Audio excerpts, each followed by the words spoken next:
Jagger May, welcome to the program. Glad to be here. First time caller, long time listener. I love it. I love it. This is so cool because you just signed on board to be the face of FastDraft. And I was like, well, no better time than the present to be on the Mind of Mansion show. Let's go. What are you doing tomorrow? You're like, I don't know. You tell me. Yeah, exactly. I'm working over here now. I'm like, oh yeah, well we're doing a show tomorrow.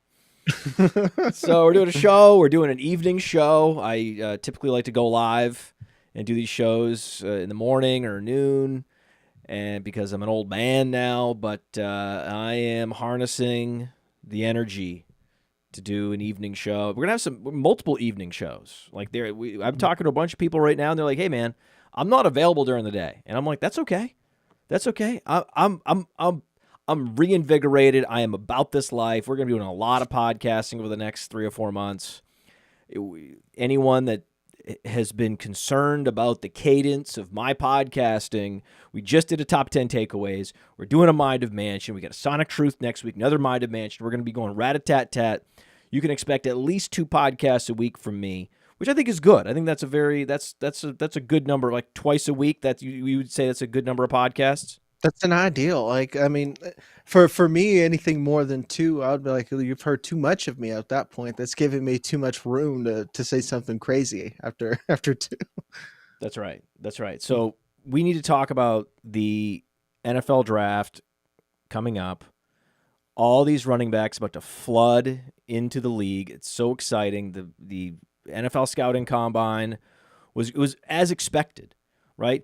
You can't have so many running backs putting up 1,200, 1,400, 1,500, 1,600 yards and them not be athletic.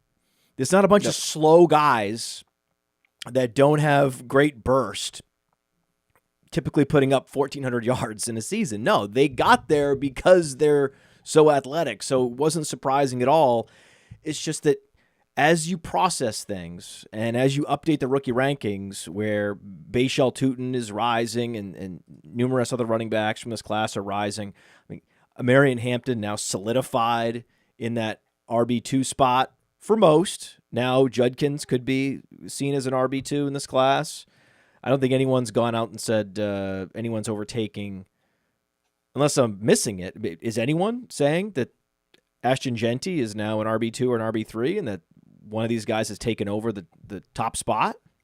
I think it's one of those cases where Ashton Jeanty's still the RB1, but the cliff isn't as big as what people say. It's more like a step, like a curve down. Because, and if anything, I wouldn't be surprised if we see Ashton Jeanty fall a little bit because teams are going to play chicken with these running backs. It's going to be just like fantasy football, guys, where there's like who's going to be the last one to get in on this run, and then you feel like you've gained the most value. I think that the top 3 should be Jeanty, Hampton, Judkins. I don't think you should be considering a wide receiver until the 4th pick in your rookie draft. Henderson, I think you even got to consider over a lot of these wide receivers. Yeah. Sure. Yeah. Henderson, absolutely. Okay, so let's put Henderson in there. Fine. Mm-hmm. So in single quarterback, it's really the 5th spot where you can start considering a wide receiver. There. Right? Which is good. A lot of people are like that. That doesn't mean that wide receiver sucks. It means that wide receiver is incredibly average. It's just like, and that's something we should consider. It's an average class. It went from a below average class to an average class after the combine, right? Because the wide receivers generally across the board exceeded expectations. The ones that we had any kind of excitement about actually flashed at the combine. So I think overall the class was improved more by the wide receivers exceeding expectations because, again, expectations were already high for the running backs. Oh, you hear that? Mm-hmm.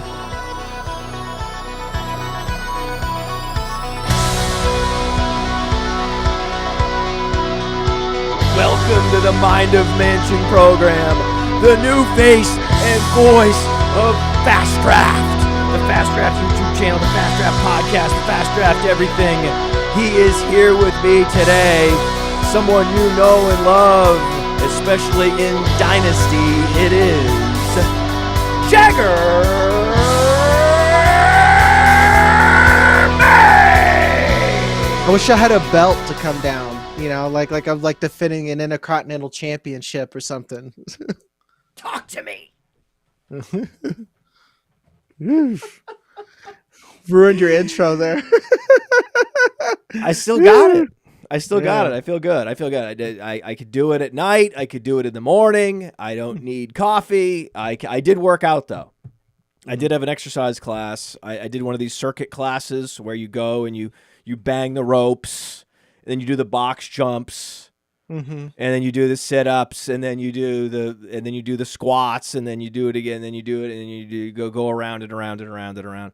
And there's these some older people in there kicking ass, absolutely kicking ass. Like I was like, I think it was like a curl station or something. I look over and I'm like, yeah, let's go, Margaret, let's do this.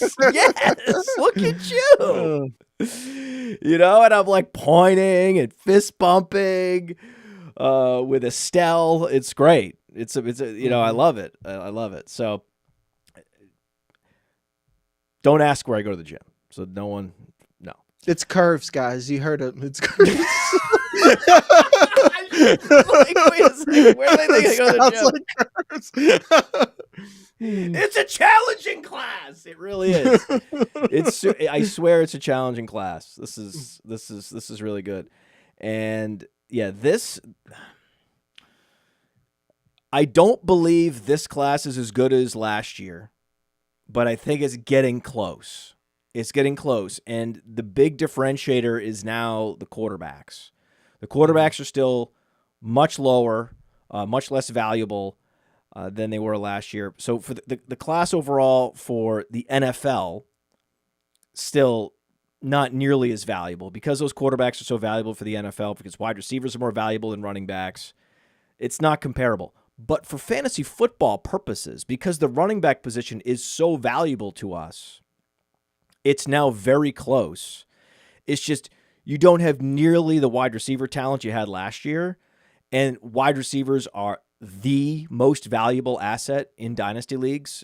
Yes, they are. Non-superflex, of course. So Superflex, obviously, last year was super dominant. You can't even compare it. But in a single quarterback dynasty league, these classes are close because running back is so valuable, but yet it's not as valuable as wide receiver. And with all of the neighbors and McConkeys from last year, there's just no fucking way that McMillan and Burden, there's just they can't come close to competing in 2025 with the production. So no matter what these running backs do, it's just not going to be enough, because even if running backs hit, they hit for a couple of years and then whoosh, gone. Remember Travis Etienne? Yeah. Like what? Yeah, what I remember that. Like where'd he go? Kenneth Walker, even now, he didn't even really do anything bad. He just like missed some games, and everyone, like, you get him for pennies now. So that's what I'm saying. That's what I mean. Kenneth Walker, super talented. Kenneth Walker could be in this class. Kenneth Walker's so talented, he could absolutely make it in this class. He'd be a solid day 2 pick in this class, and yet, not helping too many fantasy teams, unfortunately. Yeah. So this wide receiver class, interesting to me, though. How much did it exceed expectations? Because I feel like every wide receiver that had a glimmer of hope, well, most of the wide receivers with a glimmer of hope helped themselves at the combine. I mean, it's especially when you consider the differences in class, with the exception of like Brian Thomas Jr., most of the last 2 classes have been little wheat lads. And now we've got big boys who are running fast and posting big numbers. Elic Ayomanor did good. Jaylen Royals, who I've been a hater of, and I didn't think he ran a 4.4, came out and looked athletic out there. So I think the size that we haven't gotten, I think the NFL is going to like that. So we may not have a lot of slam dunks here, but what we have now is at least usable profiles where we're going to see a day 2 run on, I just think, offense, just tight end, wide receiver, running back, just like nothing but defense in the first round. And the second round is just going to be a lot of these Jaylen Royal type guys. There he is, Jaylen Royals, 4.42, 88th percentile speed score at 6'205". I love how a guy that is 6'205", Roddy White size, 5 pounds lighter than Roddy White, is somehow huge. It's funny now, I guess. Yeah, if you think about it's just a new world that we're in. Yeah, where you got the Josh Downs. I can't say Tank Dell yet because I don't think that's a success. I don't think Tez Johnson is looking like a success so far, but at least like the Josh Downs, Zay Flowers type, those are kind of like, dare I say, alpha, whatever. How far does Tez Johnson fall? I look far. He's day 3 in my opinion, and now I think at least in Dynasty he's going to be a fab guy, where like your favorite Devy bro is just like, I'm going to blow 55% of my offseason fab on Tez Johnson, and Tez Johnson could hit year 1, but I do think there's questions about longevity at 155 at this point. Yeah, no, it's not going to happen. Like he. Anytime you're small and relatively slow, it's not happening. Yeah, because what was Tank Dell's speed score? Like, I don't think Tank Dell was that unathletic. Tank Dell had one of the great agility profiles. Mm-hmm. And those little Bill Belichick guys. But he also had deep speed, and he could have been something, man. He could have been something, but he got hurt in year 1. Which affected his production in year 2 after the tightrope procedure. And now he's rehabbing from having torn every ligament in his body. Yeah. Like every bone is loose in his body because every ligament has been, it's just heartbreaking to see that. And it's like, I root for a guy like that. I was rooting for Andrew Hawkins, Baby Hawk. Mm-hmm. Right? I forgot about Baby Hawk. I was rooting for him. This guy's fun. But it's a brutal sport, man. And it's just physics. It's just the physics of mass times velocity. Over and over again. In these collisions, if you don't have the mass, even if you have the velocity, you're gonna start moving in the other direction, and your body is gonna contort, and things are gonna break. It's just what happens. So many of these wide receivers are fascinating. Elic, Ayomanor, Stanford, multiple productive seasons, was super athletic, and he's again, this is like Brian Thomas looking physical profile and athleticism, and he's 206. Like, he's a giant man. You're like, Brian Thomas was the exception. Brian Thomas looks the part of an alpha at 208 pounds. Elic Ayomanor, he's 206 with the mega alpha profile, but thick boy. 88th percentile, man, speed score, 85th percentile burst score. I mean, this is my kind of guy. Yeah, I'm currently in a sicko draft with some other analysts. We literally did this after the combine just to be gross, and I'm in the second round, and I've got players like Rashid Shaheed, like Rashad Bateman, stuff like that I'm trying to trade to go get someone like Elic Ayomanor, because like he's going to be one of those second round darlings that a team that really needs a wide receiver is going to take, and he's going to gain a lot of value because, like you said, like even if he stays that low, he's really athletic. The tape is amazing. He was my wide receiver 3 or 4 for the majority of the season. Dude, 30% target share in his final year at Stanford. Mm-hmm. Yeah, I mean, that's Stanford. Like they're it's more a major about the conference books. school, man. 30% target share is very impressive. Yeah. So yeah, I look at 112 targets both seasons. Yep. 63 and 62 catches both seasons. Like, this guy is super steady, and it's not like this is like an elite offense. This isn't like, prolific offense. So And he to had even put up 1,000 yards at Stanford's impressive. Yeah, and then one of his best games were against Travis Hunter, who is a good corner. He was a shutdown corner in college, put up impressive numbers against him. So he should be, like, to me, in the second round. We don't have a lot of must-target wide receivers like we've had in the past, but Elic Ayomanor is up there. Him and Matthew Golden have impressed me a lot. So, well, Matthew Golden is a Texas receiver, and Texas is now the place to go. It's not Ohio State. It's not Alabama. It's not Georgia. Georgia had a moment, right? Jalen Carter and company. Mm-hmm. And then they decided to have a big party and drag race, and then now it's Texas. Okay?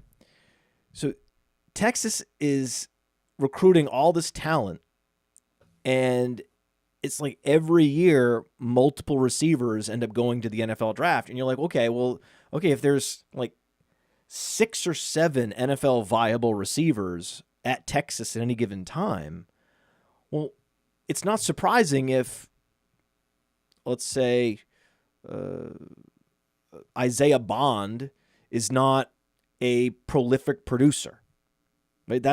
I'm not surprised. It's even Xavier Worthy, who has all the skills, can win short, intermediate. Obviously, he can win deep. He's the fastest receiver we've ever seen. Even he couldn't put up any kind of video game numbers that you would expect.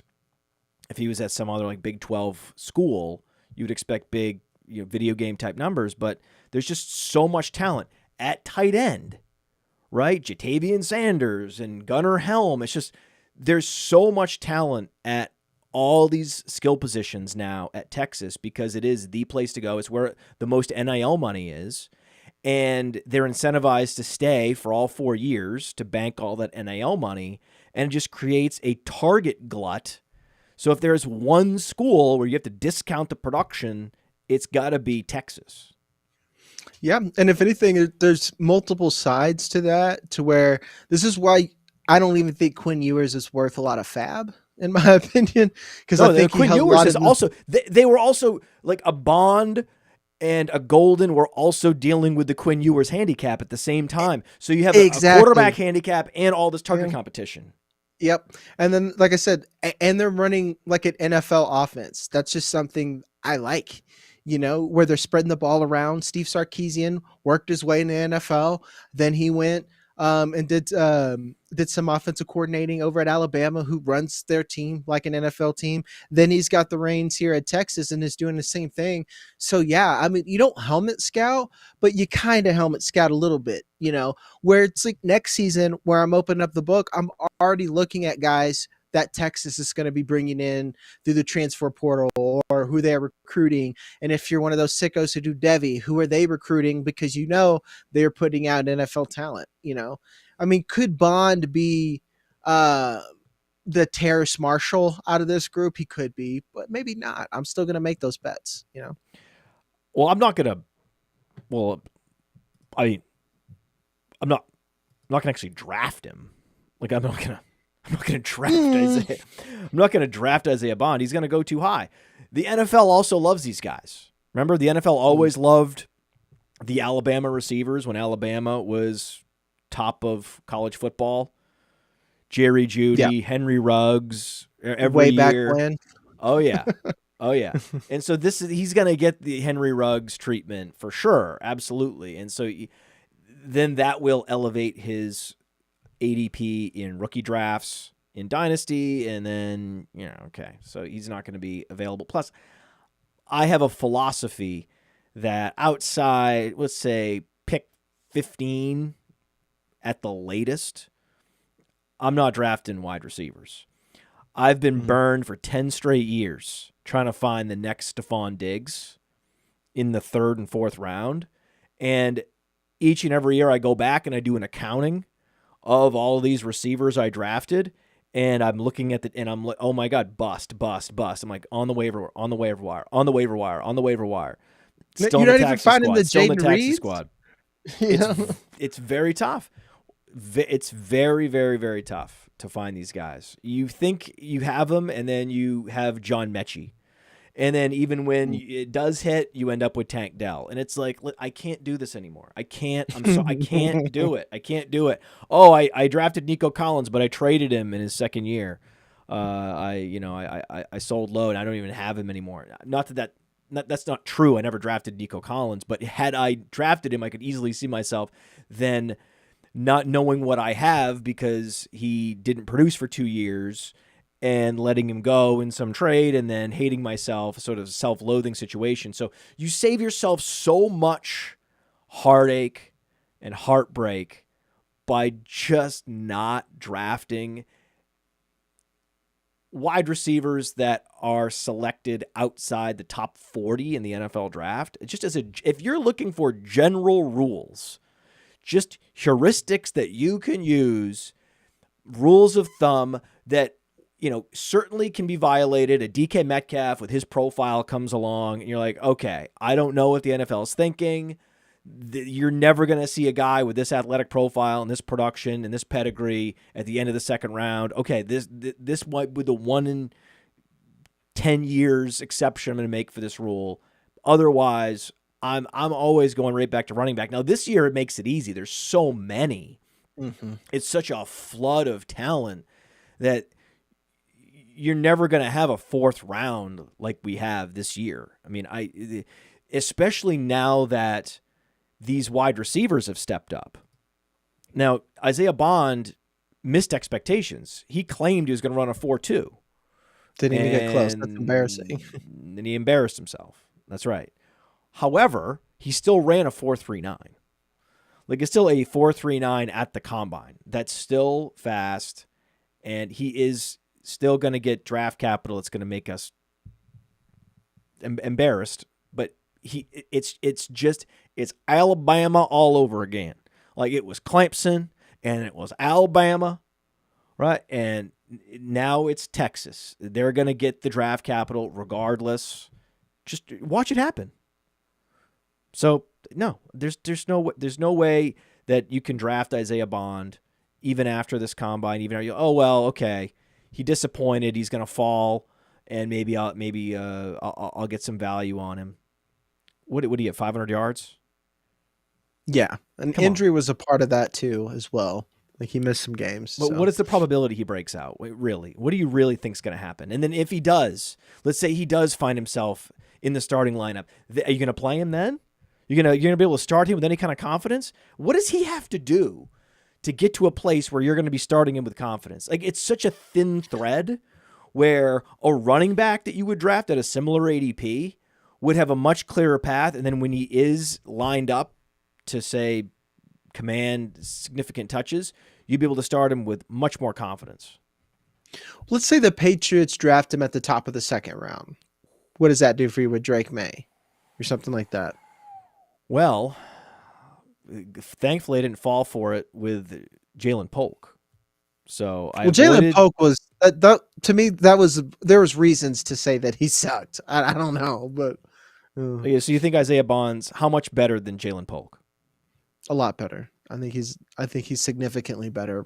1, his athletic profile is a lot better. 2, I think he's a crispier route runner and just overall better separator and more explosive player. Ooh, I don't think anyone's ever said that a wide receiver is a crispy route runner on this show. Yeah, I mean, and actually, the word I would love that phrase. Can I borrow it? Can I use it? Yeah, dude. Yeah, man. Crispy route runner. It says it all. I love that word too. Yeah. Just crispy. Yeah, I know. Like and I guess it's kind of like in football, everyone likes their style. Do you like redheads? Do you like blondes? On their route running is something that I like. I don't always get enamored with the speedy boys. Like, I was I wouldn't say hater. I was a distruther, I guess. Were you more of an Adonai Mitchell guy? I liked Adonai Mitchell. I still don't even know if he sucks. He's on the Colts. What are you gonna do? Yeah, I mean, he's just like, till Anthony Richardson figures it out or they get someone else, I'm not even sure if he's bad or not. Oh You yeah, know? Anthony Richardson's going to figure it out for sure. That's what Yeah, and I mean, Anthony Richardson's about to figure it out any day now. I think maybe yesterday. I think yesterday he was training throwing around. with Josh Allen. He's training with Josh Allen. Yeah, he's training with Josh Allen. I think he's been practicing with Josh Allen and some of these practice receivers they're working with, the professional receivers, right? But some I'm sure one of them ran a particular route and he released the ball and it felt so good and it was right on the hands with a timing pattern. And he looked at Josh Allen, and Josh Allen looked at him, and he looked at Josh Allen, and Josh Allen looked at him, and he looked at Josh Allen, and Josh Allen looked at him, and he was like, I think I got this. He's figured it out. Don't worry, Jagger. It's done. He's figured it out. It's over. He forgot the chest bump. It's just like Top Gun. They're shortless. They chest bump. And that's how the talent transfers, is through the chest bump, actually. So shirtless. Yeah. No, it's done. Don't worry. Don't worry. You have nothing to worry about. There's no chance Anthony Richardson gets Joe Flacco'd again. That was a one-time thing. That was just his head wasn't in the right place, but now I think he's all dialed in. He's ready to go. Mm-hmm. He's not Trey Lance. That's not what he is. It's not. He's not Ryan Leaf. No, he's not that. He's not Jamarcus Russell. He's gonna hit. Hey, he at least tries. Like Jamarcus Russell didn't even try, which is arguably worse, I think. Yes, you could tell he wants to be good, but it's a very difficult sport, man. The quarterback position in particular, it's just really hard. It's really hard. But we saw Bryce Young get salvaged last year, so I mean. Stranger things have happened with Josh Allen himself. Sam Darnold took him 6 years, 6-year breakout, baby. Oh, come on, man. You think Sam Darnold's fixed? Is that you think that's true? I think he's healed. Or he found himself on a team with Justin Jefferson. Maybe that happened. That helps, and Jordan Addison, and eventually Hawk. So yeah, it must be nice. It must be nice. I feel for some of these quarterbacks that don't get the top 5 capital and they look up, unless you're Josh Rosen, right? Top 10 pick and no one even gave you like a whisper of a second chance, right? So he must be that bad.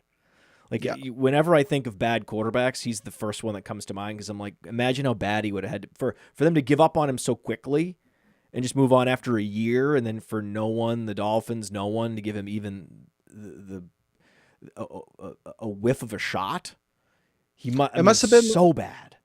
It must have been like in spring practice that they are immediately doing the Arrested Development. I've made a huge mistake. Because like you said, like it must like same thing with Trey Lance. You know, you got to think, Kevin's like, well, they got to give him a shot. And even I kind of fell for it a little bit because they gave him the draft capital.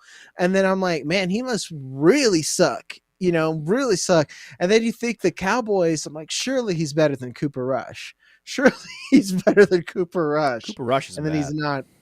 No, he's not, especially for a backup. Cooper Rush is not bad. I would say Cooper Rush is a top 5 backup in the league. I was about to say, I think he's a priority backup. Like, let's say if the Cowboys, like if Jerry Jones did some Jerry Jones shit and got rid of Cooper Rush, who's been arguably the MVP, another team would immediately pick him up the next day. He wouldn't even last on the waiver wire, I don't think. So the other Texas wide receiver who is just he's built in the most ideal way for the modern NFL that you could. I mean, you couldn't have made this guy in a lab any better, really. 5'11", 190, like that's a higher BMI than you're seeing from a lot of these other wide receivers, especially some of these wide receivers that come in. They might be 195, but they're 6'3" and they're super lanky. This guy is hard to bring down. He's incredibly strong. He runs a 4.29. Like, yeah. And Texas didn't miss Isaiah Bond when he went down because of Matthew Golden. Like, so look at the target share though. That the target share was only 15.9%, but he had 9 touchdowns. That's Texas for you. I mean, that's the problem right there. What I love about Matthew Golden is the special teams yards. The special teams yards show that he is good at football. There's all these specialist wide receivers that never get used on special teams because they just don't understand the nuances of getting leverage and making people miss. Finding a creep. So that he can make people miss after the catch. That's what that tells you, that he has that ability. Even if he didn't put up big yak in college, if they're using him on special teams, he has that ability. And then he's a deep separator. And forget the production. Forget the dominator rating. 24 percentile, doesn't matter. Don't care about 24% dominator rating. Don't care. Doesn't matter. With Texas now, with him, it doesn't matter. So he's going to be top 15 in the draft, at least. Now, as the process moves along, we're talking top 10 potentially. At what point is there a conversation about the wide receiver one in the class? With him, it's landing spot. I like Tet McMillan a lot. I like Luther Burden a lot. But let's say Matthew Golden falls to the Patriots or they trade up to get him. I'm talking about someone who really needs a dominant wide receiver one to go out there and be a stud. And they have a quarterback of the future. And they have a quarterback of the future. Exactly. I'm all in at that point. To me, you're going to do the process thing if Tet goes higher. But I think if he gets that landing spot, people are going to start mathing. They're going to start putting things together. They're like, wow, I mean, it's wide open for him. He looks really good. Every analyst already has him in the first round, whatever. And then another one too, the Packers need a wide receiver one. They've already said that they need that guy. So that's another spot he can come in. I love Jayden Reed, but if anything, Jayden Reed's just going to help Matthew Golden get open more because this is more single coverage for someone with an alpha profile or whatever the fuck that means now. Well, no, Jayden Reed is a quintessential Z receiver. Yeah. Jayden Reed is great on double moves. He can get deep. He's great on bubble screens. He's not an intermediate route runner. That's not his game. He is a guy that you just want to keep defenses guessing with. That's his role. Keep him honest. Yeah, that's his role. So they do need a proper X receiver because it ain't Romeo Doubs. I can tell you that. No, it's not. And Dontavian Wicks says that every opportunity, and he's literally dropped it. No one that saw Dontavian Wicks at the Senior Bowl thought that this guy was going to be a true X receiver. He and Jonathan Mingo were right there, in terms of the difficult to tell them apart at the Senior Bowl. I think that clearly Wicks is better than Mingo, but that's a low bar. When you start the comparing Wicks hype in the Hive last year was laughable. So, and the Romeo Doubs is just. Get away from me. Just get away from me. Yeah. So I agree with you. It's funny. Just because they have a lot of guys, and I love Bo Melton, and I think he's going to be back this year, maybe even getting more targets because they like what they saw last year, and he's been efficient when called upon. It would be nice for them to get one of these receivers. I think Ayomanor would be great there. Yes, Green Bay. 1,000%. Yep. I mean, Jalen Royals. He also, where he's being mocked, lines right up where Green Bay's drafting. I know Jalen Royals is they met with him, and I was off because of athleticism. I was like, this guy, he's very smooth operator. I think he can run every route. I just thought he was slow because he's at Utah State. Turns out when you're at Utah State, you just don't need to try that hard. So I just don't think he was running all that hard because he didn't need to out in the Mountain West Conference. So if he would go there, I'd be pretty in. So I have to apologize. On the Top 10 Takeaways show, I made a blatant error, and I received your emails. Thank you. PodFather at rotowonderworld.com. And I went back and looked at the comments. Thank you to all the commenters reminding me that I forgot. I forgot. I had seen it, and for some reason, I was on the explosive drills tab. Whatever reason, I even was looking at the data analysis tool, and I didn't see him on the list. But I listed Luther Burden as one of the top receivers that didn't work out. And I apologize. I just want to make sure everyone knows I was wrong about that. He did work out. I'm sorry that I missed it because he was right in that like 4, 4, 5. Like he just was in that zone where you're like between two pages. And now listen to my excuses. So yeah, I just missed that Luther Burden worked out. And as it turns out, that was a big deal. That he showed that he can run a sub 4.5 40. That was one of the more important 40s of the combine, don't you think? Yeah, and it's another thing too is his height coming in at 6 foot. It's meaningful on there because like if anything, I was worried that he was going to come in under 5'10". He's going to be like one of the 5'9" wee boys in there. But to me, he shows a little bit more that he's still probably going to be a Z, but I think he's going to be a more useful Z. And I think a more target hog that can operate in the middle of the field, like you were talking about, than a lot of these other people thought. Like he's not a gadget guy. He just decided to stay at Missouri for some silly reason. I mean, there's the guy. That's a guy that comps to Roddy White. That is the Roddy White comp in this class right there. If we're creating one, he needs to be a Bronco. Like I could see him in the Joker role. That Peyton likes so much because he's Percy Harvin, who've been chasing as the Great White Buffalo, because yes, he's a very, very good gadget guy, but I think he's a very, very capable receiver along with that. So any chance he gets into that wide receiver 1 chair? Yes.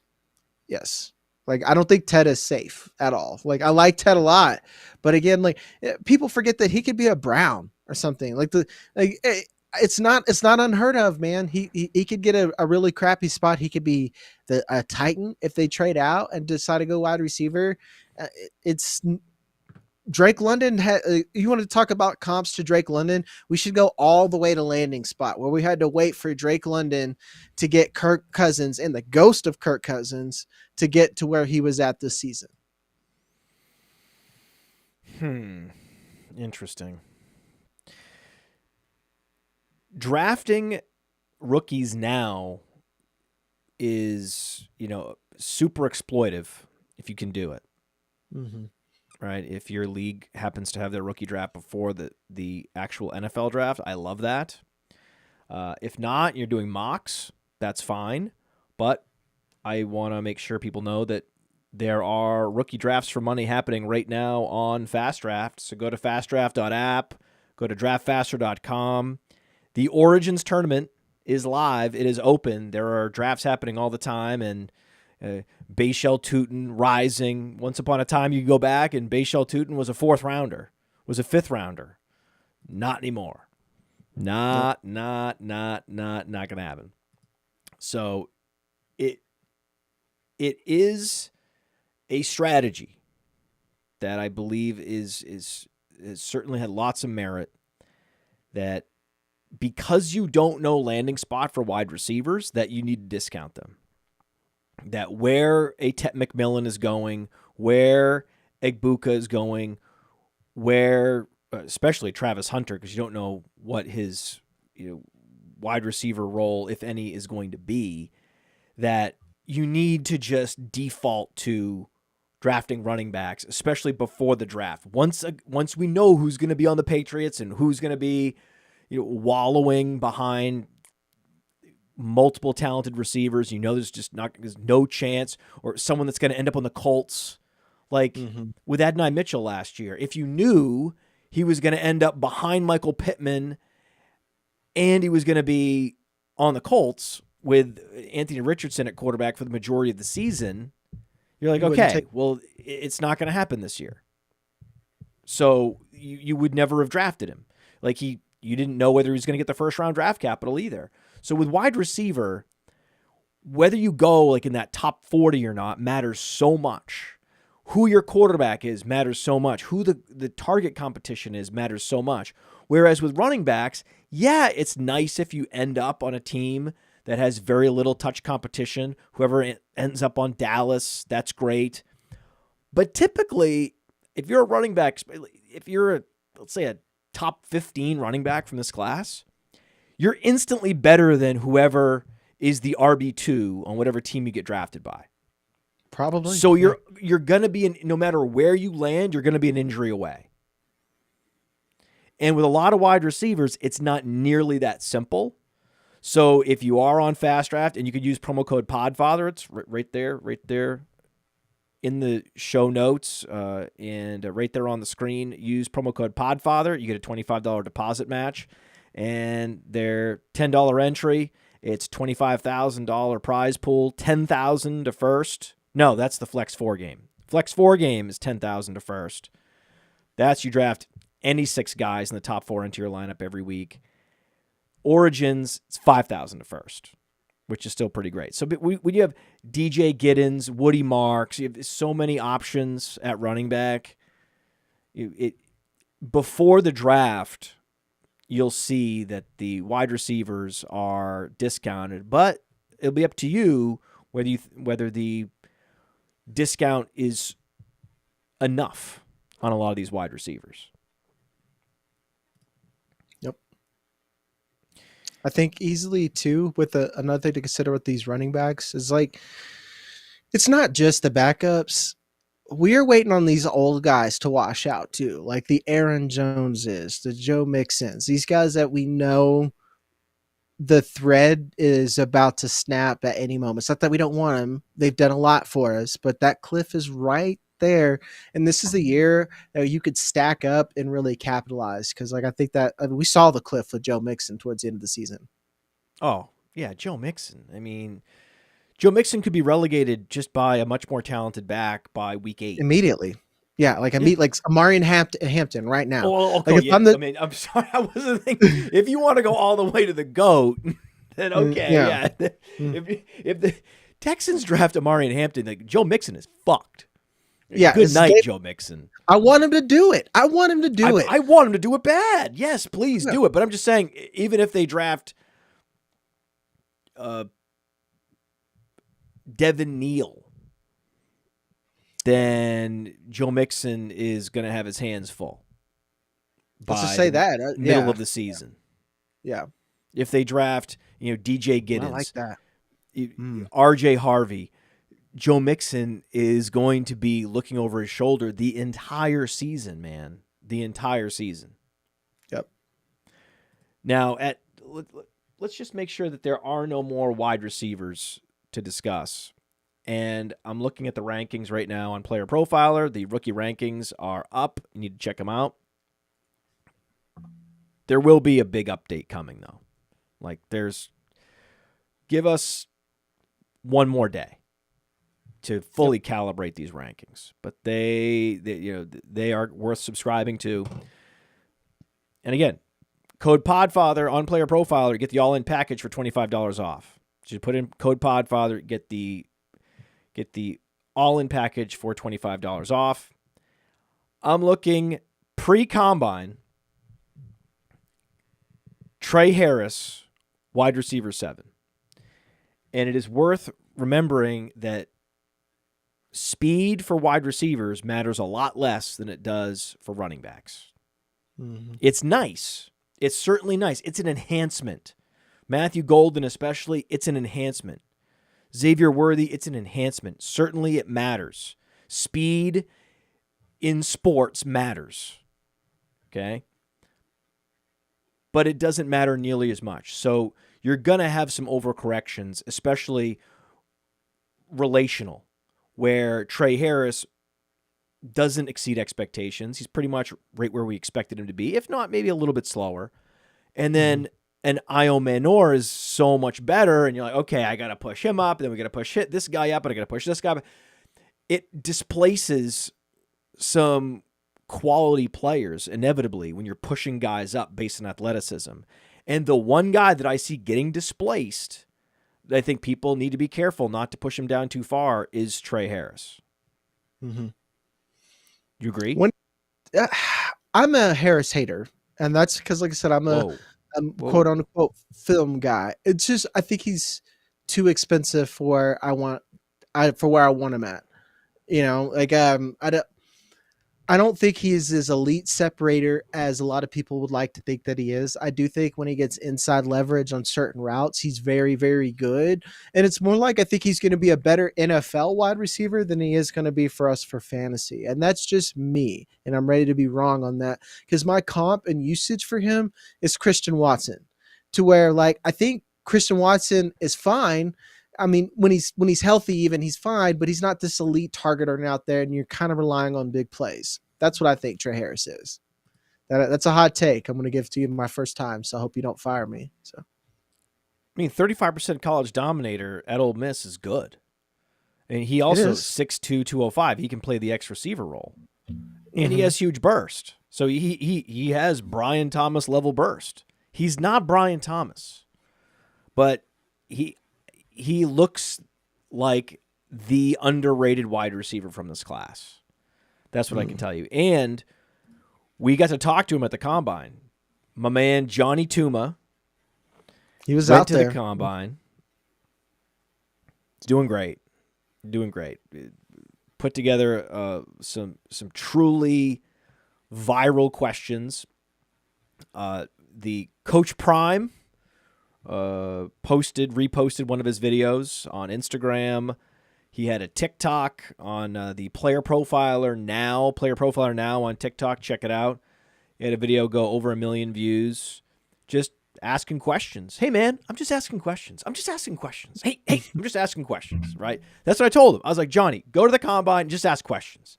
Just ask questions and that are provocative but are not annoying. Can you do a provocative but not annoying question, and where we wouldn't be embarrassed? But you have to be clever. Like you have to have some cleverness when you're going to do that. So let's listen to Johnny talk to Trey Harris. And when I talk about clever, I'm talking about like you can sneak in comments, and sometimes the player doesn't even realize what you're doing. And in this case, Trey Harris found himself getting compared to Jonathan Mingo, and it was amusing. Let's listen. Jackson Dart said you're the best receiver in this class. Obviously, Old Miss has a history of big-bodied, fast receivers like yourself.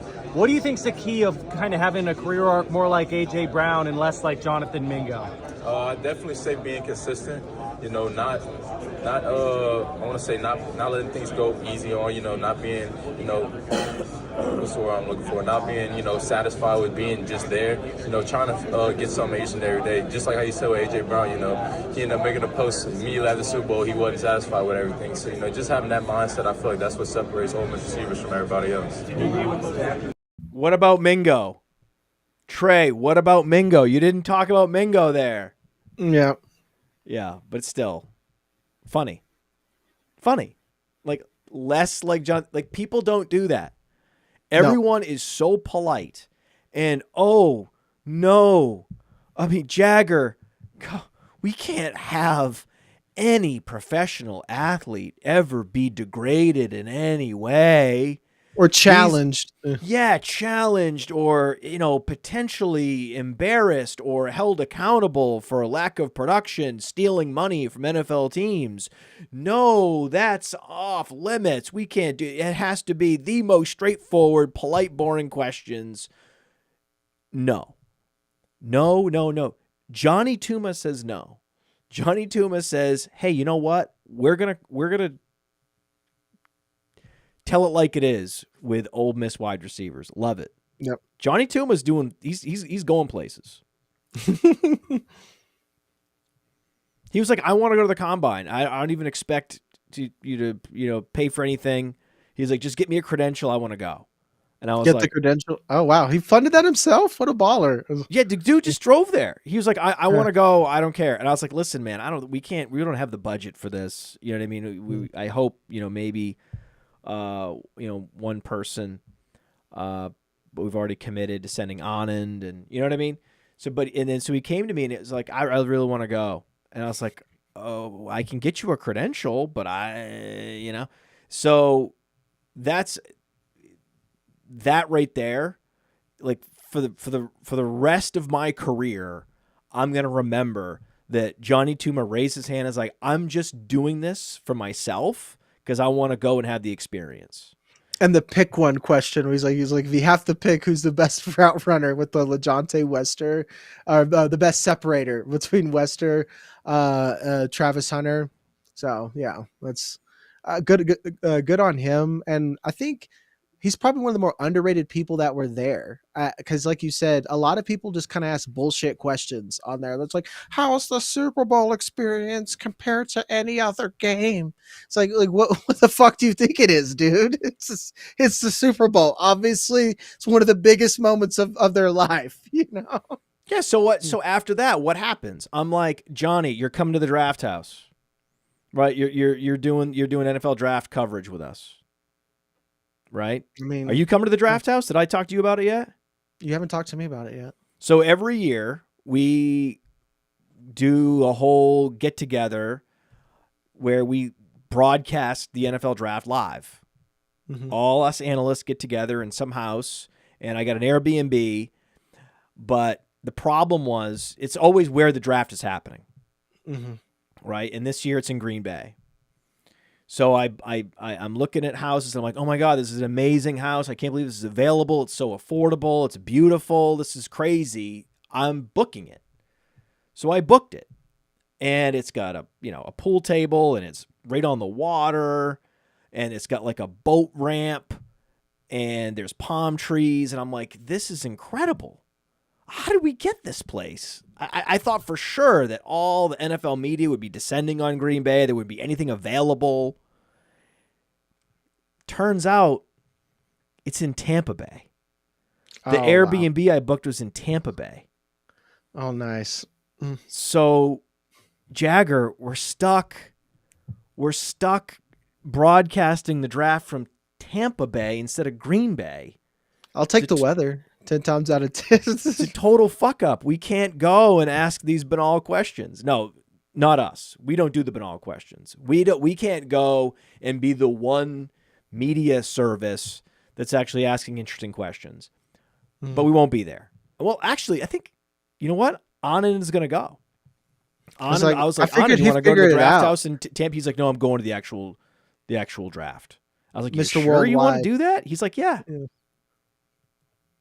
So if you can, we'll talk. But if you have availability last week in April, come down to Florida, man. Tampa, I'm down. So. Cover the draft. Let's go, Jagger. Yeah. And you and Johnny. Mm-hmm. So I was like, Johnny, you're coming too, dude. You're coming too. You do that. You kind of volunteer to do that. And it's not, see, the thing is, he's clearly having fun asking questions, but there are so many people there that are mailing it in. Mm-hmm. You have to hustle to get to a place where you can ask these questions, and you have to put yourself out there. It's so much easier just to be a wallflower in those situations. But Johnny Tuma said, no way. I'm putting myself out there. I'm going to hustle. And Cody Carpentier texts me. He's like, your guy Johnny Tuma's doing work. And when Cody Carpentier's like, this guy's doing great work, I was like, oh, damn. Like, he didn't have to say that. He just pulled his phone out. He's like, I gotta tell Matt that this Johnny Tuma's killing it. Mm-hmm. And now he's going to Tampa. It's that easy. Good for him. Shout out to Johnny Tuma. No, he's doing great. He's going to be our Schefter. He's going to be our Schefter if we keep it up. I love his glasses. I love his whole look. Like, he's got this studious football sports geek look, which is perfect. It's exactly what you want, right? So he's unassuming. That's the best part, right? He's like Clark Kent. He's got the Clark Kent glasses because he's a bigger, like, handsome guy, but he's got the black frame glasses, so it's a very Clark Kent vibe. Yeah. Yeah. So it's perfect. I'm like, man, you've got the aesthetic is down. Like, you're doing this the right way. Because that's the thing. It's like, in sports, especially like big time sports, NFL, NBA, if you're a little bit bigger of a dude, you just get a little bit extra respect from these guys.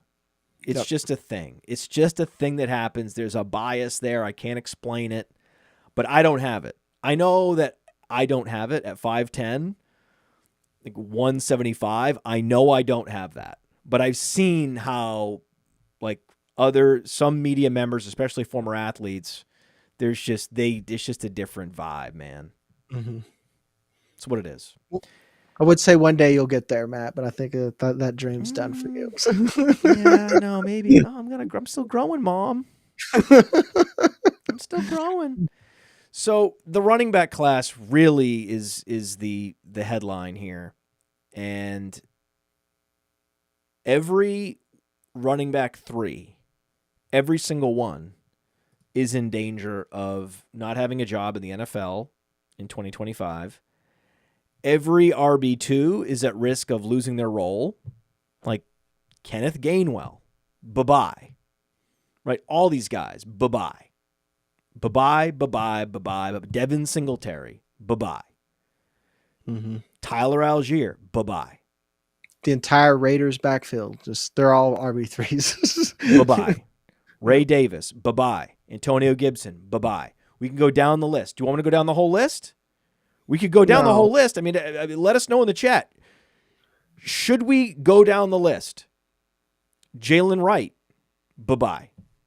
Did you see Mike McDaniel looking at Travion Henderson? Yeah. Like, he ran a 4.4. He got excited about that. Like Jaylen Wright is not good, Wright, guys. Bye-bye. Yeah. Absolutely. I mean, how many? Justice Hill, bye-bye. Right? Then how many starters? Right? Think about how many starters. Jerome Ford, bye-bye. Jaylen Warren, bye-bye. Travis Etienne, bye-bye. We talked about Joe Mixon, Javonte Williams, Isaiah Pacheco. Yeah, J.K. Dobbins. Pacheco for a while, but you've had every opportunity to cash in on Pacheco, and people didn't do it. J.K. Dobbins is another one people are going to hang on to because they're like, you got to believe, you know. You don't have to believe. Brian Robinson, bye-bye. Rashad White, you think he's done? Think it's over for him? Yeah, Rashad White is in. Man, I think if there's 2 running backs that I think are safe in the RB2 spots, it's Rashad White because he's coming off a super productive season in 2023. And I think they also really like Sean Tucker because Sean Tucker is explosive and he's sort of like Chase Brown in that he's starting to figure the NFL out and starting to translate his athleticism into production.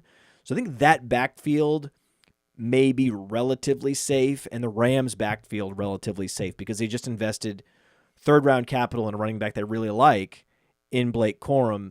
So I have a hard time believing the Rams would invest day 2 capital in a running back. And so they're probably just going to draft an RB3 that can replace Ronnie Rivers. Ronnie Rivers, like most of running backs, gone. But Alvin Kamara, like DeAndre Swift, Rico Dowdle. There's so many starting running backs that are at risk. Ramondre Stevenson. Chase Brown, and who you brought up, I won't say that his role, like he's never going to start again or something, but I think that bell cow status that we saw, or at least every down back, that might be in trouble, guys. I saw him go like in the 2nd round in a dynasty startup, and I just think that's too risky right now. Why can't the Bengals draft Judkins? That's what I'm saying. What if the Bengals draft Judkins? If the Bengals draft Judkins, then what? What happens to Chase Brown when the Bengals draft Judkins? Someone tell me this. Explain this to me. You got to congrats. You got to change the pace back, and he's not as good as Jahmyr Gibbs. It's just like I like some of these guys that you're naming here. It's like Chase Brown. I just can't draft in a dynasty startup right now because I don't want to pay that cost for him. I'm not paying RB1 cost for Chase Brown. I'm sorry, I'm not going to do that. Not when it took him this long to get there. Right. And it took him this long without the early round draft capital where they just had so many needs. They were in contract hell, salary cap hell. That is Burrow and Chase and Higgins putting them in salary cap hell. They have to let key defenders go. Like defense got hollowed out unlike any other in the entire league. And it also trickled down to some of these other units where they just couldn't invest in the position. They couldn't invest in the tight end position, had to make a go with it with Mike Gesicki. They couldn't invest in the running back position, had to make a go of it with Zach Moss and Chase Brown. Mm-hmm. But I'm sure they view that position as a position of need. Like, that's what you need to do. You need to take a step back and say, okay, I'm the general manager of this team. They have one running back that is even at all useful on the roster, and they haven't invested in this position in many years. So they're due to invest in the position that's been gutted with the exception of one player, right? So Zach Moss He's a body. He's gone, right? He's certainly not going to be on a starting roster in early September of 2025. That would be the pick of all the picks of the running backs that aren't going to have a job in 2025. So then you have to think, well, it makes logical sense if you're not enmeshed in fantasy football with this super affinity for a guy like Chase Brown and what he did. Like Chase Brown, 10th round, the late round running back, that imbues that fantasy asset with so much like residual value from the previous year. That's what leads them to get overdrafted the next year. That Chase Brown profile always gets overdrafted each and every year. It tale as old as time, back to Justin Forsett. It's just like for every Kyle Williams, there's 9 other Damian Pierces. You know, like these guys who did something because they were the only guy there, and it's running back. You know, that's the other thing is Kyron Williams actually hitting with that profile in 2024 was the outlier that proves the rule.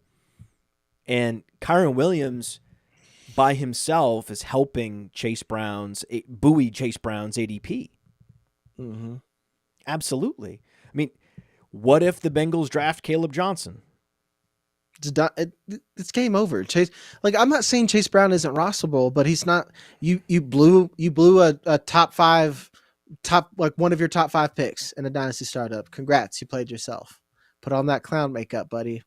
You know who one of the safest running backs in the league is, based on just the dynamics of roster construction and contracts? Breece Hall? Najee Harris. Because Najee Harris really is going to get a sizable contract based on. He's getting that David Montgomery deal. He's going to, like, I keep telling everyone, like, I'm literally, thank you for saying that. I'm trading for Najee right now. Like, if someone's like, I got a 3rd round pick right now and I really want to get this rookie receiver, you know, like, or something like that, I'm like, cool, I'll take Najee. And people are willing to do it. Oh, like, yeah. We've disrespected Najee Harris as a player because he's been behind a bad offensive line coached by bad offensive coordinators. And he's going to get that David Montgomery role for a team that wants him. And we're going to see him get 15 carries and 10 touchdowns. And he's going to be that solid RB2 you got for pennies. Yes. There's nothing I like more than to be right on both sides of a player. Yep. Fade him one year correctly, and then buy him the next year correctly. Like that. Yep. That's almost to my detriment that I want it so bad with a guy like Najee Harris can potentially lead me to even overrate a guy like Najee Harris just because I want to be right on both sides so badly. But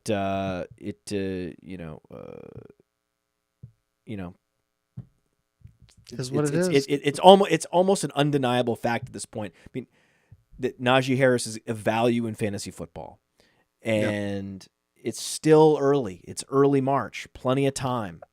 Apparently, the Steelers still even want him back. You know? So that's still a thing there. So at worst, because here's the actual full move. At worst, Najee Harris is still Najee Harris. So that means you bought Najee Harris for cheaper than he already was. So like you're already kind of profiting at that end. I find it hard that he's going to go somewhere to be a backup that's only going to get like 5 carries. In the last Flex 4 draft, again, you can draft any running back, wide receiver, tight end on FastDraft. Najee Harris was not selected. He was not picked in the top 60 players.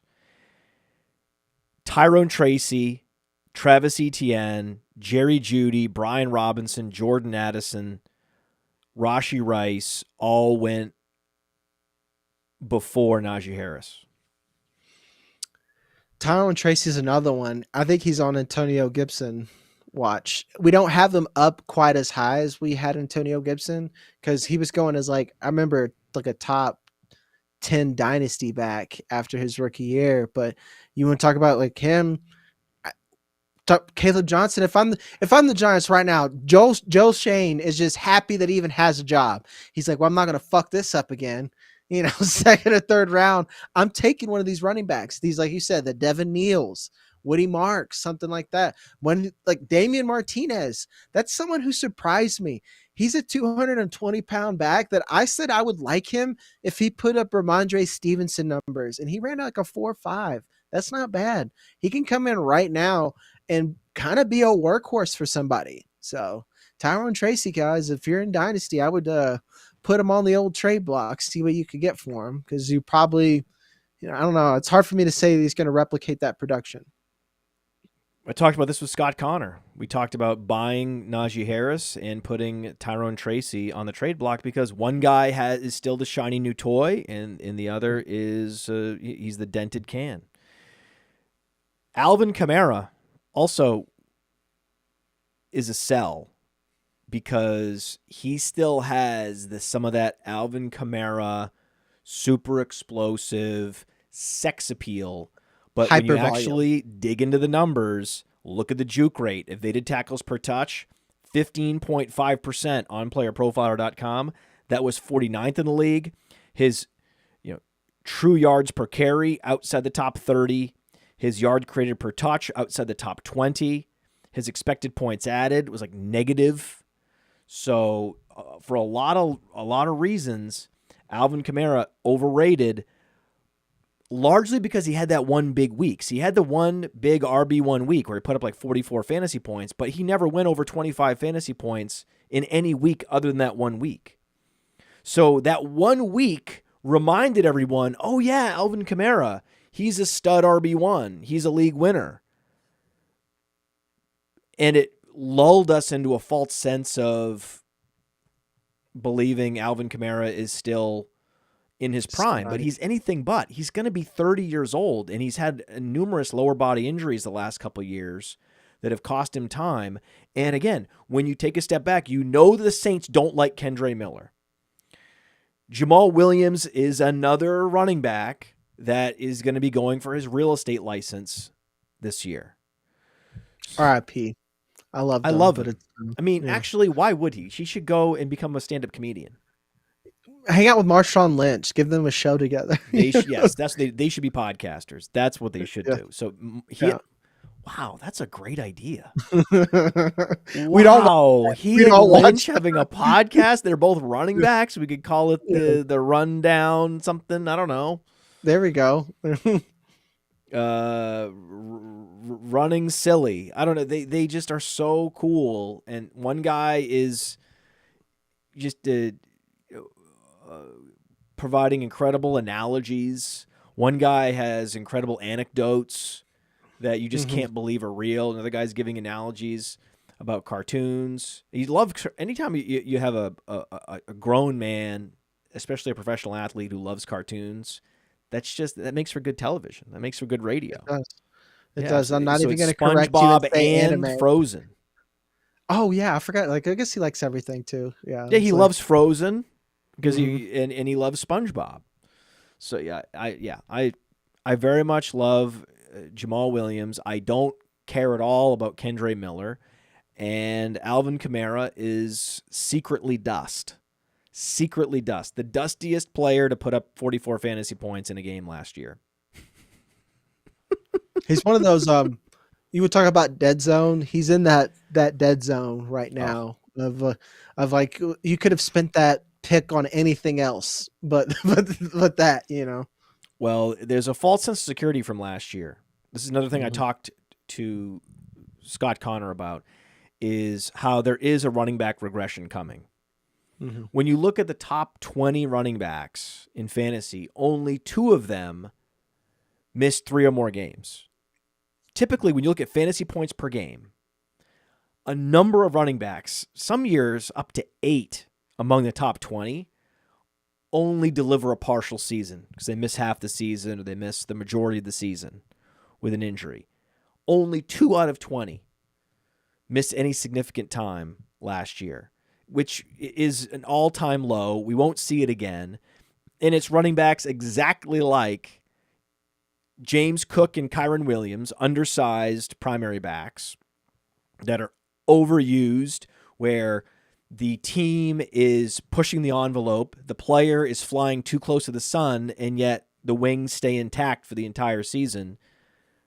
It was still improbable, but it happened. So a bunch of old running backs like Mixon and Kamara, and a bunch of undersized running backs like Kyron Williams and James Cook delivered and played the majority of the games.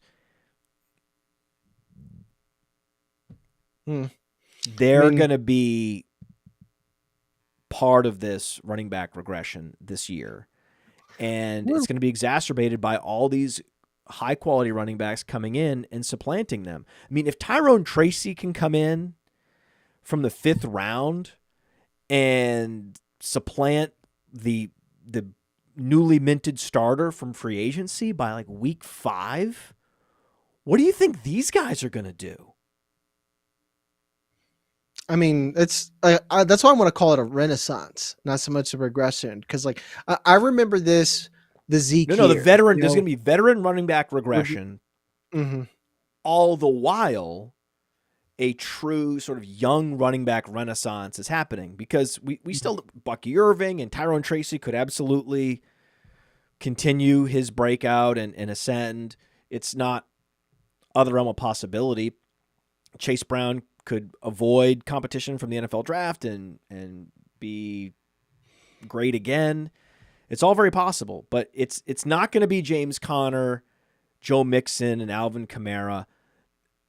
They all stayed relatively healthy last year, and that's just not going to happen this year. There's going to be a bunch of these older running backs that go down, and some of them are going to miss the majority of the season. And so it's going to be these twin forces where you've got super talented running backs that are young, and then a bunch of the aging veterans going down, just supercharging this running back class. It's all the more reason why, all else equal, I'm not drafting a wide receiver outside the 1st round in rookie drafts.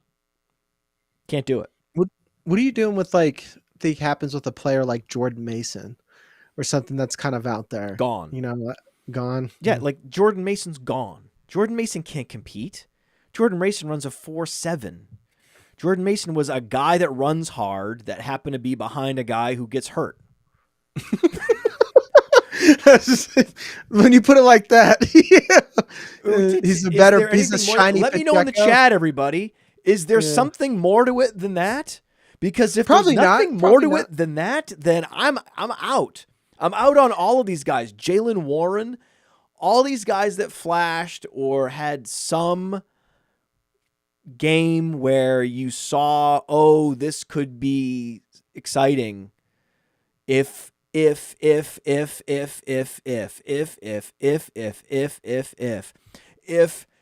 Harris goes down, if the coaches find Jesus, if. Oh, that's good. It's true. It's the if song. Right. You know, that's the beauty of all these guys. They take it all away. RJ Harvey, there's no if with RJ Harvey. Okay, RJ Harvey was dominant. RJ Harvey is incredibly athletic. RJ Harvey is everything you would want. And as soon as a team gets RJ Harvey in the building, they're going to immediately start trying to figure out ways to get him touches. Kick the ball, yeah. That's not Jordan Mason. Okay, I guarantee that on day 2 of Jordan Mason being in the building, the coaches weren't on the whiteboard trying to scheme a way to get him in the lineup. Yeah. Because one reason I asked about Jordan Mason, because I think the 49ers are a sneaky good running back destination spot. Yes.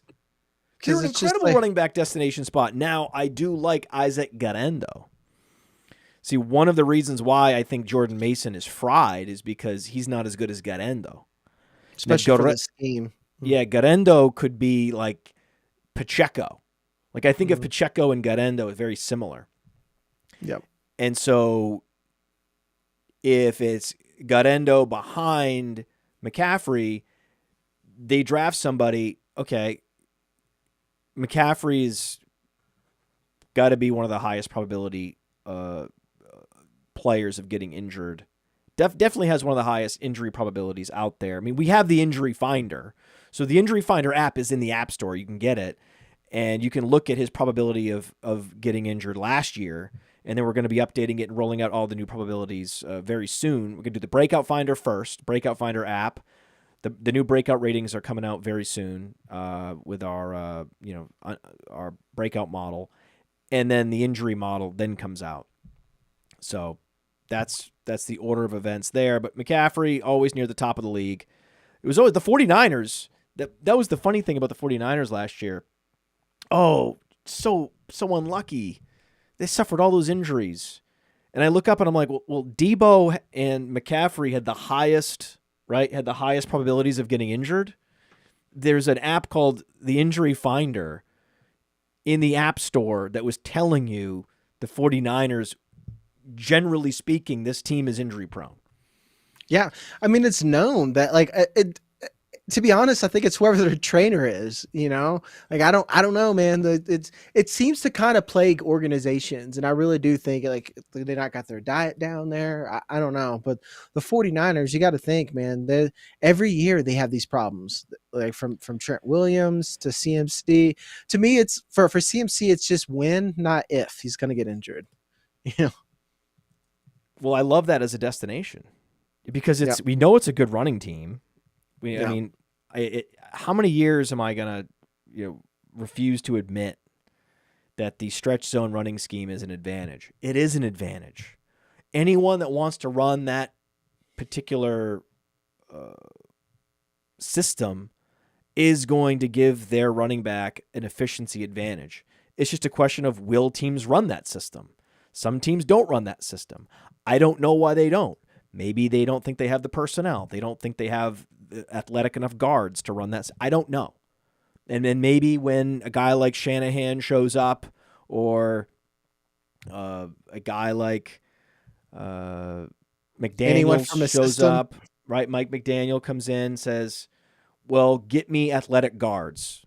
That's the cost of getting me to coach your team is I must have athletic guards because I need to run my system. Okay. And so that's what's happening. Maybe that's what's going on. That's why every team can't run this particular system that propels every running back, right? Going all the way back to like Orlandis Gary, right? Raheem Mostert. They're all some of the most efficient running backs in the league. So yes, whoever lands in San Francisco will be at a huge advantage and will likely have a more impressive profile than Jordan Mason for sure, which will leave Jordan Mason on the outside looking in. And that's going to be a mustache guy. I hope it's RJ Harvey. What if but isn't there a guy? Do you know Woody Marks? I thought this was a typo. He had 83 catches in a freshman season at Mississippi State. I mean, he was 20 years old, so he was an old rookie. But 83 catches, man. What? He was a 20-year-old freshman? How many times does this guy fail high school? That's He might have gone to JUCO. I don't know. I don't have his junior college background at all. Rashad White was also old coming out of college, and that's because he spent 2 years at junior college. So I don't know. All I know is as a freshman, he had close to 1,000 all-purpose yards and 83 catches at Mississippi State. And he's one of those guys, like he's basically the Trey Harris of running backs in that his combine wasn't impressive, but because he didn't exceed expectations while many others did, he's going to be discounted and displaced, and you can pick up him as a value. Mm-hmm. Yeah, because he's going to fall off for, especially people are going to look at, oh, well, he didn't run a 4.3, so he's no good. That's the problem. This class is so athletic that it breaks everybody's brains. It was the highest average. The average 40 of this running back class was 4.48, which is the highest on record ever. So, by far, it's by far and away. And some of these running backs were super savvy. Some of these running backs need to give their agents a bonus. I'm thinking of Cam Skattebo. So Cam Skattebo's agent deserves a round of applause. This guy doesn't run in the 40 because compared to the other running backs in this class, he was going to look like a slug. But he knew, they tested him out, and they're like, well, actually, you can jump high. So you might not have that, twitch in those first 10 yards, but you got explosion, though. You can explode. The broad jump, the vertical jump, 128.7, 90th percentile burst score on PlayerProfiler for Cam Skattebo. And he had 45 catches for 600 receiving yards at Arizona State. So that's real deal stuff right there. Yep. So I like Cam Skattebo. There's just so many. I mean, how many of these guys are there? There's so many. 1,700 rushing yards with that kind of explosion. He can run the stretch zone running scheme. What if he goes to San Francisco? And he can catch the ball. That's another thing, too. You know what scores fantasy points? 14% college target share is 95th percentile. Yeah. How do you not love that? Yeah, Woody Marks, Cam Skattebo, all these guys. Like, we're talking third round of a Dynasty rookie draft. There was a comment way back over an hour ago in the show. What swath of picks are you looking to trade for most in Dynasty rookie drafts? And it's late second through the third round into the fourth round. I would say pick 20 to 40. That's what I want. I want pick 20 to 40. I want early fourth, the third, and late second. Those are the best value picks. You need to always and forever be asking for a fourth rounder in exchange for whatever you're giving up. Always ask for that fourth rounder because there's never going to be a year that you're going to get more in the fourth round than this year because there's going to be multiple quality running backs that fall to the fourth round. Yes.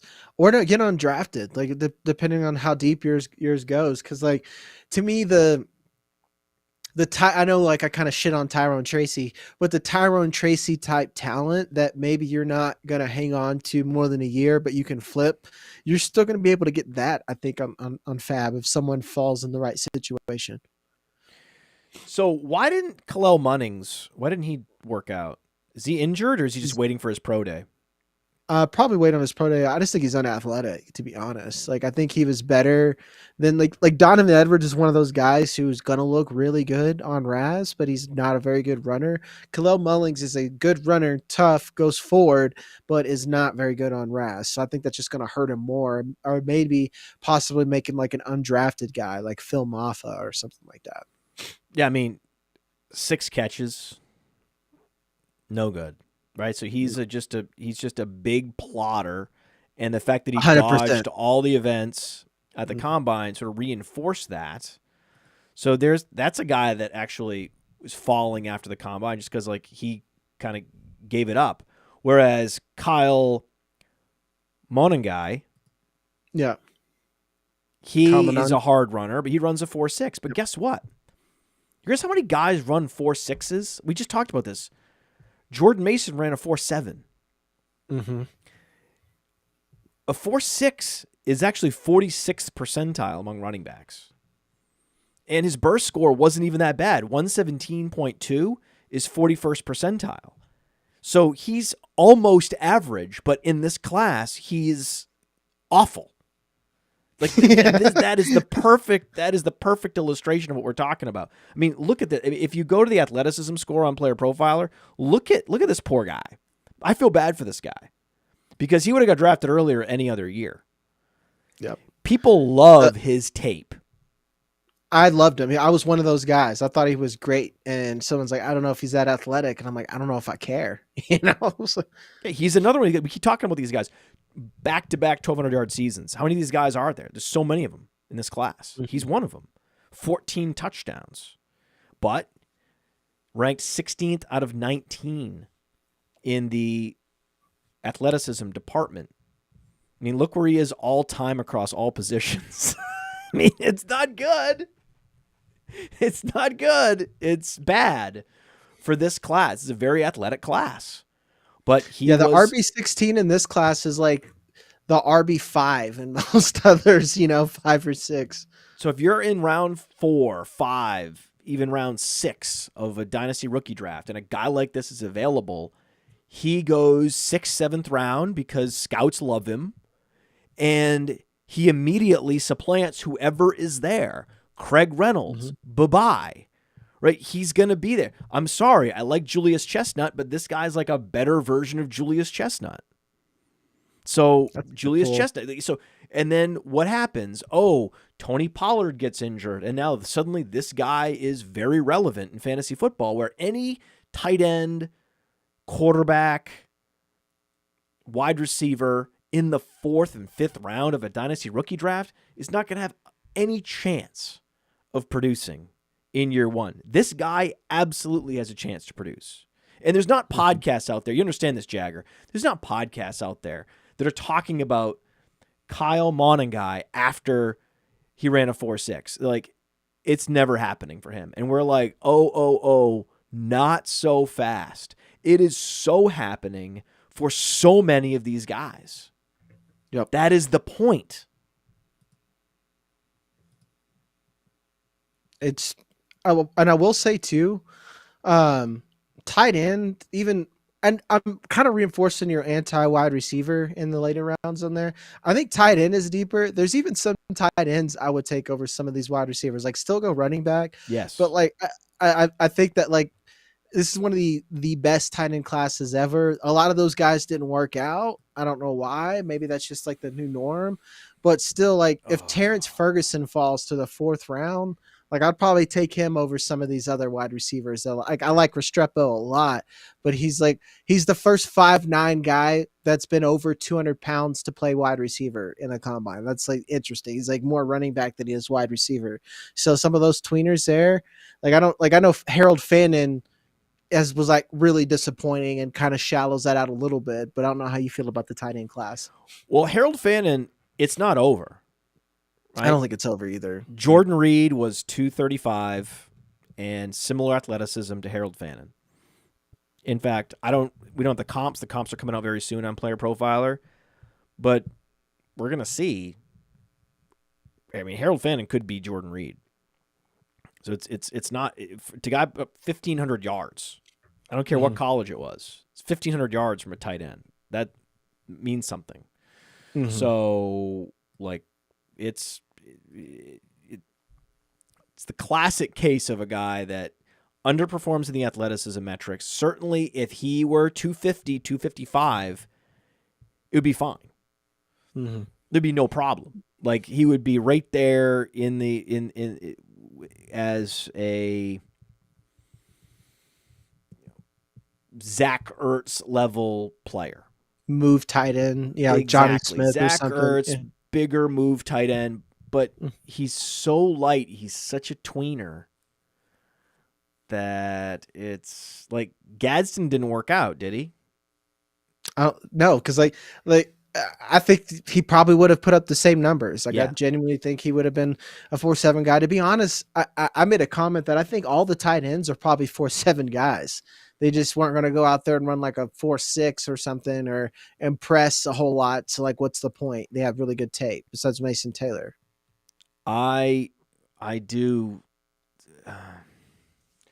I think that it certainly hurts Harold Fannin to be a tweener that doesn't have elite athleticism. If you're a tweener with elite athleticism, you can make a go of it.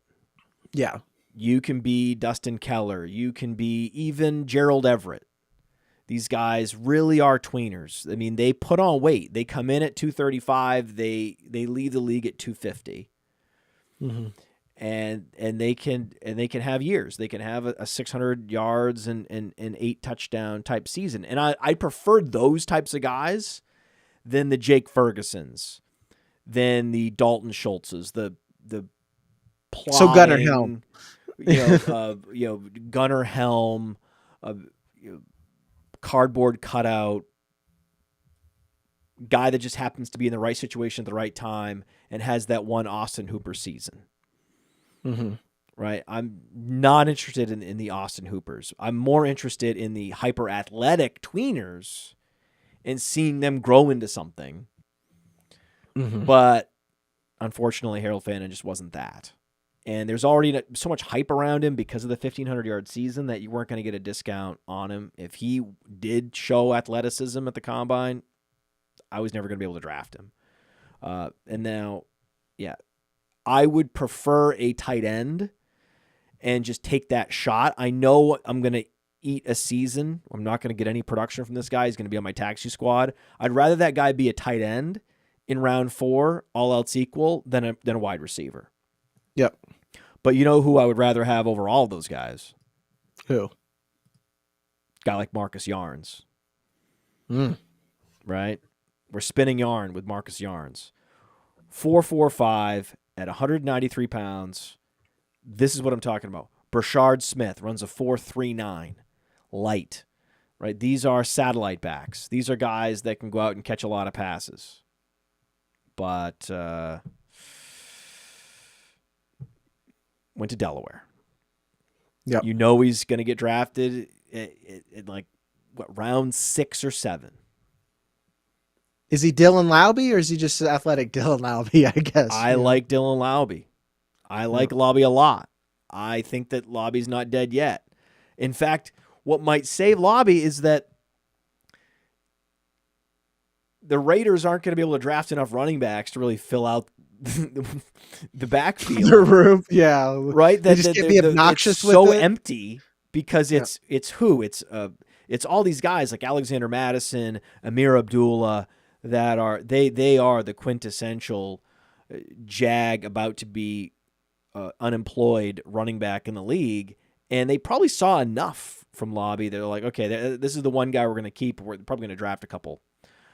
I guess the other team that's not going to draft anybody is probably the Jets.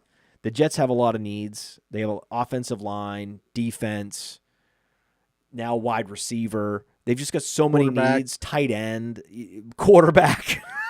Yeah. It's a big one there. So the 3 teams I think that are you're safe, no matter where you are in the depth chart, you're safe, would be the Rams, the Jets, and I said another team. I can't even remember what it was. Mm-hmm.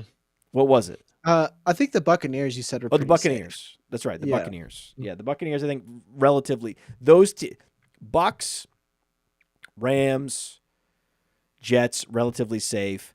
The only player, I think, of all those, the most vulnerable, would be a Ronnie Rivers to a guy like Marcus Yarns. Yeah. I think that's this guy what could can actually happen. go out and play and get touches, even with a healthy backfield. Like here, Yeah, here's a 6th couple round, of 7th round. plays. That's where you can see the Rams going running back. Yeah, exactly. But I can see the Jets being like, listen, we did running back twice last year. This is the last thing we need right now. It's another running back, right? Yeah.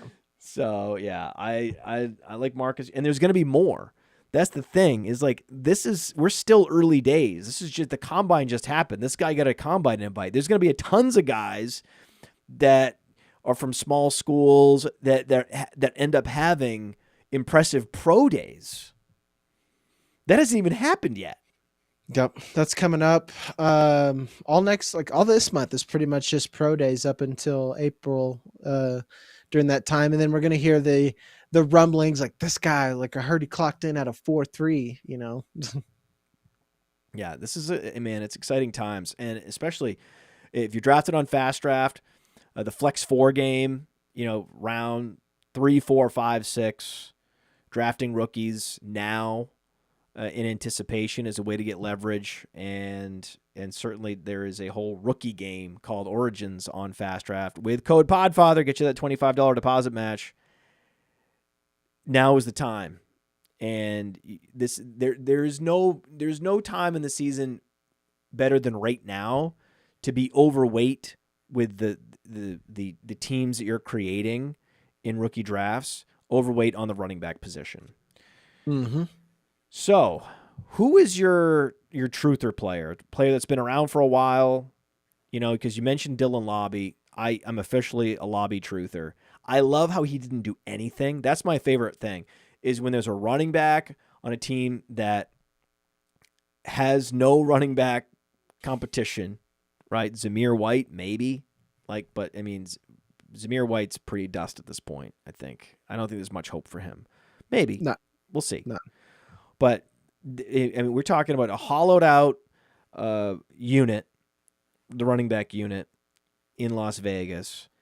A guy was just red-shirted essentially by the coaches, but had the profile you're looking for, had requisite athleticism, incredible receiving profile, went to a small school. He is center of the Venn diagram of the things I need for a truther heading into year 2. So that would, so give me a guy like that. Doesn't have to be a sophomore. Could be in his 3rd, 4th season in the NFL. Just the guy that you're not dropping in Dynasty. Marshawn Lloyd is you want to talk about someone who did nothing? Right. When you look at Josh Jacobs' profile, that's someone else that, even though he's not old, he does look like he's fallen off a little bit and is not as efficient. And you saw them give the ball to other guys. You're like, why are they giving the ball to the other guys? Because clearly that system needs a speedy boy who can catch passes. Marshawn Lloyd is that guy. He just, for some reason, was injured. He's someone that I'm going to hang on to. I'm keeping him stashed on my taxi squad because the Packers need to do a lot of stuff to where I don't think if they're gonna get a running back, it's gonna be like your Marcus Yarns, like you're saying here, someone that's gonna replace their Jags. So if I could get him for cheap, I'm even gonna pick him up because I think there's a lot of opportunity there. I like it, man. I like it. Now I'll get you out of here. Bold prediction for this season. Something big, something bold. Give it to us, Jagger. Something big, something bold. I think that we're going to have 3 of the rookie wide receivers crawl up in the top 8 of Dynasty wide. They're already close to there, but I think it's just going to be done. I don't mean this rookie class. I mean the last one. I think Ladd McConkey, Brian Thomas Jr., Malik Neighbors. These are guys that we're going to be talking with Jamar Chase and Justin Jefferson sooner than later. I'm paying everything. I got traded the 101 for Ladd McConkey, and everyone thinks I'm crazy. He's the same size as Garrett Wilson. And you know what Garrett Wilson doesn't have? He doesn't have Justin Herbert. So that's right. I'm willing to pay for that. So I love that you listed those receivers and did not mention Marvin Harrison Jr. I'm not sure yet. Hey, I want to take a moment to thank you for tuning in. It's important to me that all of our media be free. This is only possible because of you allowing a true independent sports media enterprise to thrive unlike any other in the business. So please subscribe to the All In Package to continue to make all of this possible, to ensure that all of our stats, information, data, content is available to you, especially you, the people that get the site and get the show.